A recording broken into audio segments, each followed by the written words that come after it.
Yes, sir. All right, we will open up the floor. Third row left, Andy Anders, 11 Warriors.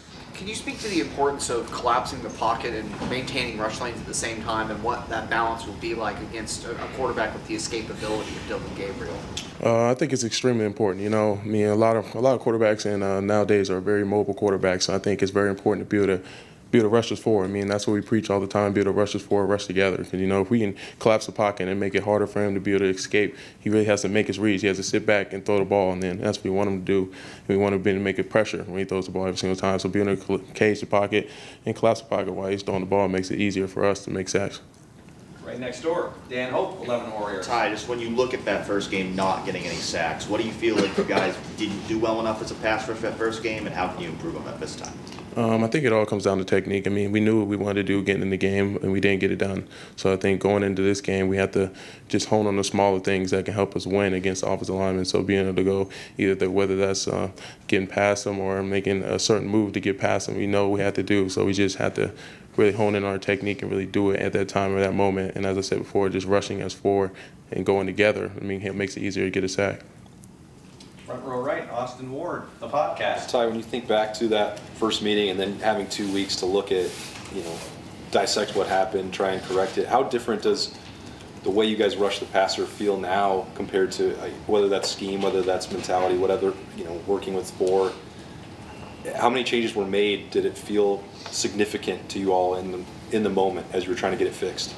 Yeah, I think Knowles did a good job just helping us, allowing us to, when it's time to go, it's time to go. I mean, he allows the defensive ends to be able to go after the quarterback when they have a chance in certain plays. We get to do that, and then allowing certain guys and certain blitzes to really mess up what the quarterback is thinking. So it allows us to have more pressure and be able to allow us to do more moves at the time, because it makes the offense confused at what we're doing. So by allowing putting blitzes in there really mixes up the pass rush for us and allows us to get sacks.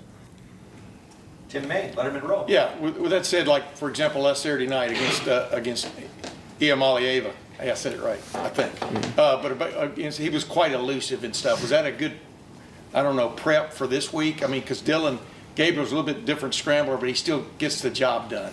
Yeah, that was definitely good to have, because like I said, I mean, all the quarterbacks are very mobile, and being able to have more experience versus mobile quarterbacks helps us, obviously, being able to just help us hone and learn from what we had and had them going through the hole and had them scrambles, what we can learn from those scrambles. And we going from that game and the past game we played against Oregon, just learning the quarterback's tendencies and when they like to run or where they like to run, and it really helps us out, really closing the cage and caging the pocket for them. Is there a fine line between being aggressive but also being wary? This guy can slip away. You understand what I'm saying, Ty? I mean, yeah.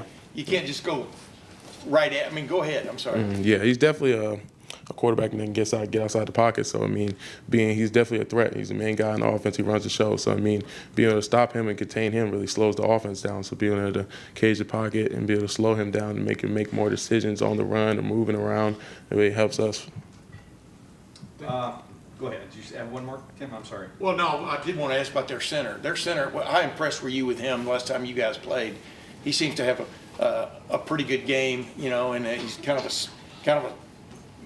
actually kind of a tough guy to move out of there and stuff. Yeah. He looks like. I mean, what's your impression of him? He's definitely one of the better centers in the conference. I mean, he's a really good guy. I mean, being able to be in there, be the size, and be able to move the way he can is really hard to get around him at times. But it's definitely having a game plan and working the tendencies that he has and be able to work against that. It really helps me.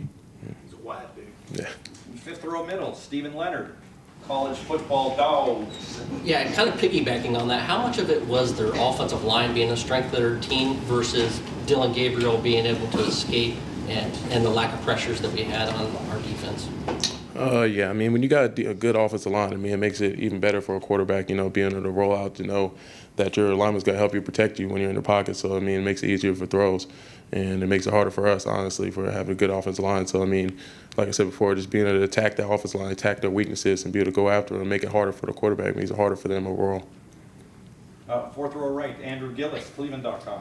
What's the challenge, similar to Tim's question, in when you play a team like this that runs the level of RPOs that they do, that runs the numbers they do? How do you stay true and be aggressive and force the issue where Dillon Gabriel was really good at making those reads? Yeah, like I said, just putting pressure on them. I mean, just be able to get back there. I mean, we got a lot of different plays that can help us get back there faster and playing to their tendencies.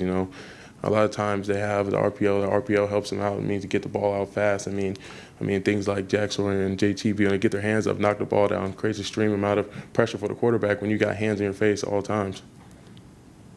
And final questions, Bill Rabinowitz, Columbus Dispatch.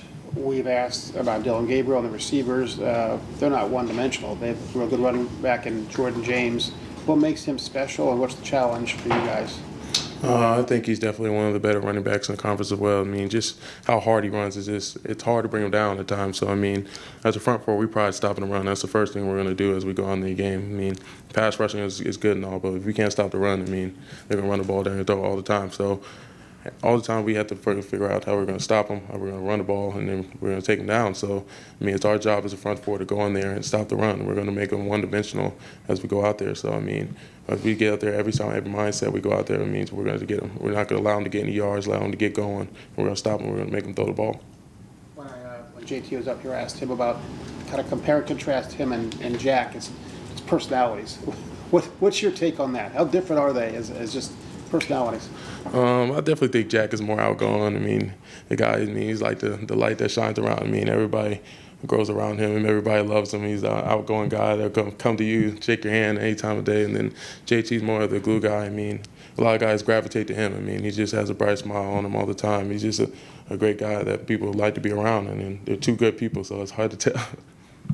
And Ty, I do have one more question for you. Tony Erdman, Buckeye Hub. You guys obviously have faced tempo. You did it last week. What's the key for you as a defensive lineman facing tempo? Yeah, I mean, we've been going through all week in the past 2 weeks is just getting set. I mean, that's the first thing you do. If you're not set, I mean, it makes it hard to do your job. So us being able to get on the ball, get set before they're lined up and snap the ball is one of the more important things. So when we're set, we're able to do our jobs at the efficiency before they can do theirs. How difficult is that?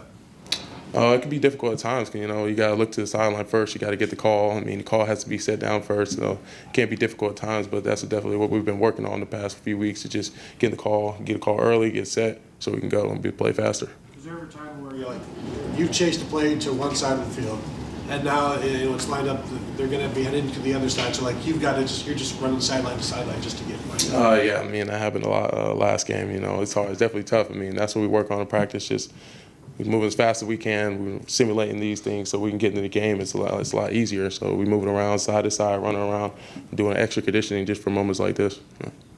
Ty, thank you very much. All right, thank you. Thanks, Ty.